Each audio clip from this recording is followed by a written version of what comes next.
Hello friends, இன்னைக்கு மீன் வாங்கியாச்சு. என்ன மீன் வாங்கிருக்கிறேன்னு பாத்துலாமா? வாங்க பாக்கலாம். இன்னைக்கு பாத்தீங்கன்னு சொன்னா ஃப்ரெண்ட்ஸ், இந்த சூர மீன் தான் வாங்கிருக்கேன். பாத்தீங்களா, இந்த 4 சூர மீன் பாத்தீங்கன்னு சொன்னா 500 ரூபாய் லாபம் இல்லையா? அதோட வாங்கிட்டு வந்தாச்சு. இது வந்து கணக்கான குட்டி சூரை.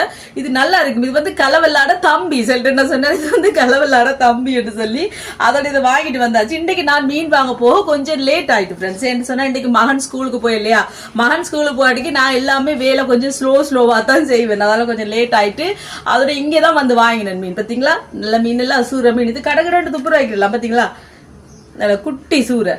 இங்க இந்த முள்ள வெட்டிட்டு அதுக்கப்புறம் எங்களை சைட்லயும் இருக்கு இதெல்லாம் வெட்டிட்டு செதில எல்லாம் இல்ல கடகடான்னு துப்புரவாக்க வேண்டியதான். இப்படி முழுசா பொரிச்சு சாப்பிட்டாலும் நல்லா இருக்கும். இது பொரிச்சிட்டு குழம்பு வைக்க இன்னும் சூப்பரா இருக்கும் ஃப்ரெண்ட்ஸ். குழம்பு தூள் போட்டு வச்சாலும் நல்லா தான் இருக்கும். நான் எப்படி சமைக்கிறேன்னு சமைச்சிட்டு உங்களுக்கு காட்டுறேன். ஓகே ஃப்ரெண்ட்ஸ், நான் சமைக்க போறேன். இந்த வீடியோ பிடிச்சிருந்தா மறக்காம சேனலை சப்ஸ்கிரைப் பண்ணுங்க. இன்னொரு வீடியோவில் பார்க்கலாம். பைட்டா யாருக்கெல்லாம் இந்த சூர மீன் பிடிக்கும்னு மறக்காம கமெண்ட்ல சொல்லுங்க.